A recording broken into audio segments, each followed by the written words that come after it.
So now the mainstream press is all up in arms about the COVID-19 evictions that are no doubt on the horizon. Well, surprise, surprise, the government took something bad that they did, namely shutting down the economy, and then they're making it worse by blocking the free market.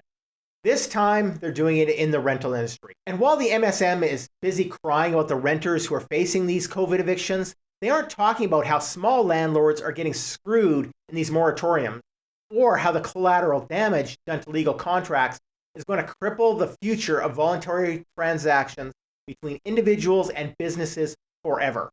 There is, however, a March 10th ruling in a certain federal court that could have given us some hope if it's not too little too late.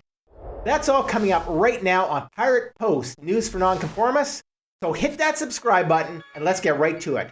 If you live in the US, you've heard that back in September, the CDC used a 1944 law to implement a national eviction moratorium. So basically, the government put everybody out of work, and if you can't work, you can't pay rent. And if you don't pay rent, you get evicted, and if people don't have any place to live, they become homeless or move in with friends and family, and they increase the spread of COVID-19. The CDC's solution was to freeze all eviction. This is different from the moratorium that the CARES Act created that only affected the federal properties and has already expired. The CDC rules extend to all landlords, and they're set to last until December 31st, 2021, and they've been extended at least twice already. It says that no landlord can evict any tenant who is facing financial hardship due to the economic situation that the government created through their lockdown. And I mean, who isn't? So in other words, the CDC has entered the rental business and started dictating policy in another business that they don't understand. And as normal, their short-sighted and destructive rules, like the ones that you're going to hear about just in a minute, don't help anyone, but they cause irreparable damage in the process. This is unprecedented. According to Austrian economics think tank Mises Institute, even during the most turbulent periods in American history, including the Great Depression, World War II, and an 1880s tuberculosis outbreak, which killed 1 in 7 people, virtually no one expected the federal government to start to suspend rent. And while the media would love you to believe that it's just big, rich rental companies who get to slap with laws like this, not all landlords are multi-million-dollar corporations. Millions of them are mom-and-pop homeowners who are already hyperextended due to the ongoing economic disaster of COVID lockdowns, and who really need those rental payments in order to make their own mortgage bills. Or they're going to end up being the ones who are homeless. According to the Office of Policy Development and Research, approximately 10.6 million taxpayers declared rental income in 2015 for 17.7 million properties, which is a finding similar to the 16.7 million properties that the RHFS reports in this group. That means there are between 10 and 11 million mom-and-pop investor landlords who only own 1 or maybe 2 rental units. Most of those investors are already overstretched to the breaking point, and they're completely at risk of not making their own mortgage payment. But the CDC has never made economics important as part of their decision-making, and they think it's fair to just kick them when they're already down.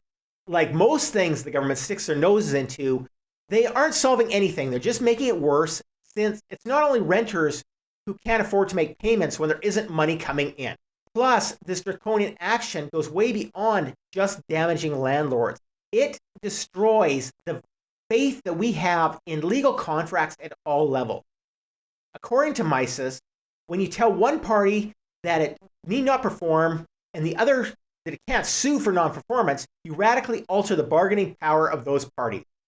In other words, it makes contracts nothing more than useless words written on a piece of paper that mean nothing.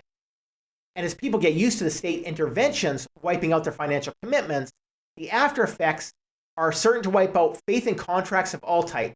And so it should. Now, fortunately, on March 10th, courts in Ohio ruled that these eviction moratoriums were unconstitutional. According to CNBC.com, a federal judge in Ohio has ruled that the Center for Disease Control and Prevention overstepped its authority when it banned evictions nationwide. District Court Judge J. Philip Calabrese said that one may view the CDC's eviction moratorium as good and essential public policy, or the opposite, but those considerations are not for the court. Steve Simpson of Pacific Legal Foundation, the lawyer for the landlords, said, "This decision makes it clear that federal agencies can't exercise power Congress has not given them. Now our clients no longer have to provide housing for free. But unfortunately, this ruling is only in one state. And even though it's too late to stop the avalanche of foreclosures coming from small landlords, if other states followed suit, at least the damage they've done to the faith and legal contracts by allowing the state to step in and invalidate them would be minimized. Because the truth is, regardless of what the CDC does at this point, the U.S. is facing a worse housing crisis than it did during the 2008 recession. According to the Aspen Institute, in August, 30 million of the people in the U.S. were at risk of eviction. And that was 7 or 8 months ago. We were still thought the U.S. would be opening any day. The Institute said the United States may be facing the most severe housing crisis in its history.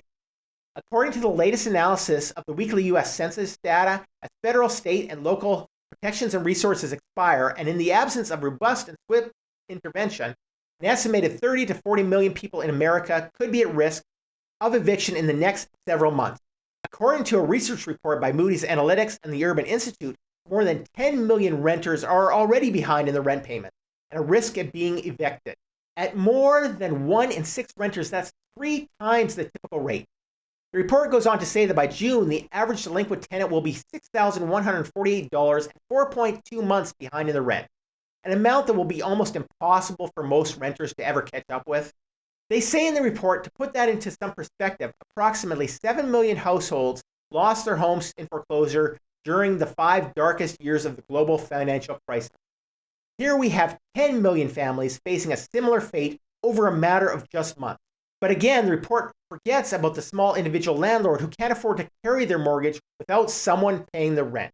Or that when there's no faith in legal contracts, these small landlords are never coming back. They're right. The U.S. is in for the single biggest eviction and foreclosure event in its history and devastation of the entire housing market.